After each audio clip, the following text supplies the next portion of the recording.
Hello and welcome to my easy to understand guide to KSI and representation. This video is going to be particularly relevant for you if you are studying the EDUCAS A-level specification, as KSI is one of the optional set people to study on component 2.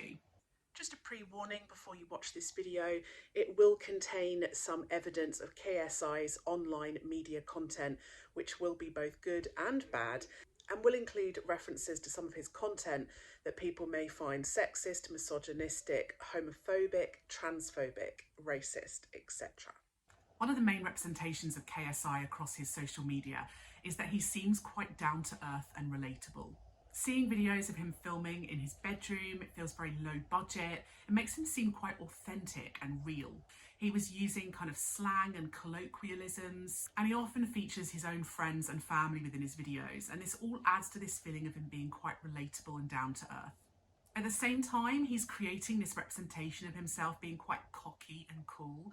So he's very super confident in a lot of his videos, and that often verges on this idea of arrogance in a lot of posts. This may appeal particularly to a young male audience who are kind of looking for confident role models, people that they can look up to. He represents himself as being quite funny and comic as well. So a lot of his videos, they started as kind of prank videos, and a lot of his videos often have humour within them and jokes. And again, that could be quite appealing, particularly for young people. However, the humour often goes into kind of inappropriate humour. There's misogyny, there's homophobia, and that does have an appeal to some audiences, but it may put off other audiences. So those representations, they do vary, and they're not going to appeal to everybody. The fact that he is willing to make these jokes though sometimes, and I say jokes in the loosest possible way, but if you're going to make kind of so-called jokes that have racism or homophobia or things in them, some people may see that as him being quite edgy or rebellious or wild. So particularly more recently, if you kind of go through his social media over a period of time, you'll see more recently there's more family-friendly posts recently, I guess as he's matured as a person in real life. He appeared on Celebrity Bake Off, for example. He was also on Blue Peter, and those kind of were on his social media too. And that's appealing very much more to that kind of like mainstream family-friendly audience. And representing him as being somebody more reliable and trustworthy and someone who is more of a role model to young people. In terms of gender, his representations are quite typically masculine and macho. So we're seeing a lot of videos of him involved with video games. That's obviously how he kind of started his career, playing things like FIFA online. He also posts a lot about his boxing career as well. He talks about football. He's into rap and he's a singer. So he's quite sporty, quite physical, quite competitive. And these are all typically quite masculine, macho representations.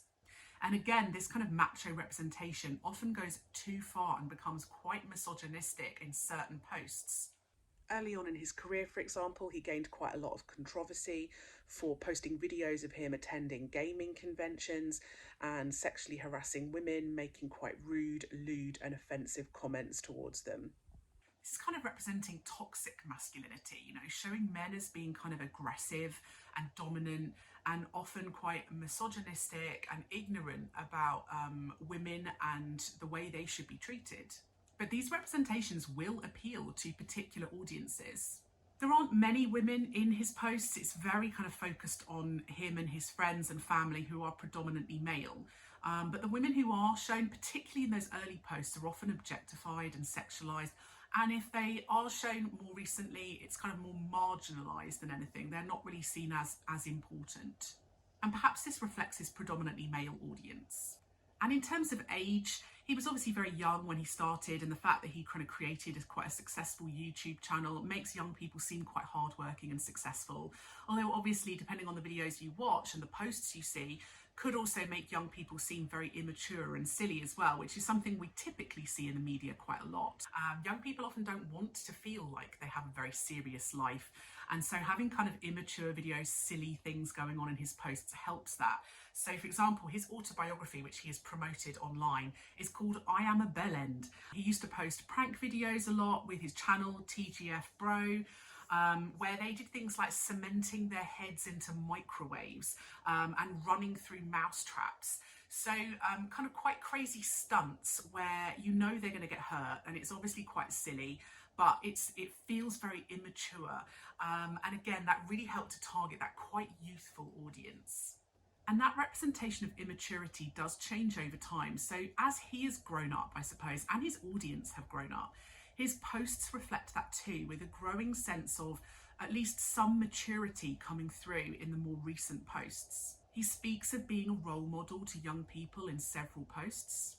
And he's actually made posts looking down on other YouTubers and influencers like Logan Paul and Jake Paul, and talking about how irresponsible they are in relation to certain things they have done that have been very controversial online. So it feels like he's distancing himself now from things that he used to be like himself.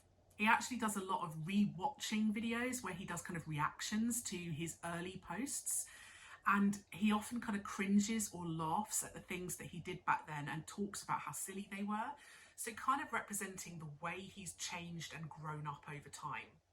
In terms of ethnicity, it depends on when you're looking at his videos. You know, if you're looking at his early videos and you're seeing kind of videos of him being really immature or fighting with people, you know, maybe that is reinforcing negative stereotypes about Black communities being aggressive and violent. But then again, at the same time, you're seeing representations of him clearly being successful and wealthy and powerful, whether it's winning medals, winning titles, whether it is achieving success on YouTube. So perhaps challenging those stereotypes about Black people, making him seem very powerful, wealthy and successful. You do have to consider like how real are the representations that we see of him in the media, and indeed of anyone. It's all constructed. Most social media influencers, you know, everything is scripted, edited, and you know, that's not a judgment. Everything is scripted. I have my own scripts too. But it just means that you can't tell, you know, what's real and what's not. A lot of his posts are kind of very seriously planned in advance. For example, his fights with other YouTubers, boxing opponents, it's kind of planned beef where it's conflict that's been designed for entertainment purposes to drum up viral posts and to drum up views and engagement online. So potentially through kind of those postmodern viewpoints, the representations of him are seen as, or could be seen as, simulacra, you know, created fictional representations where we're not really seeing the real thing. It's been kind of created for entertainment purposes. So that was my easy to understand guide to KSI and representation. For other videos about KSI and the other set texts on the EduCAS exam board, don't forget to subscribe to my channel. And if you would like a video that I don't already have, leave a little comment below and I'll see what I can do.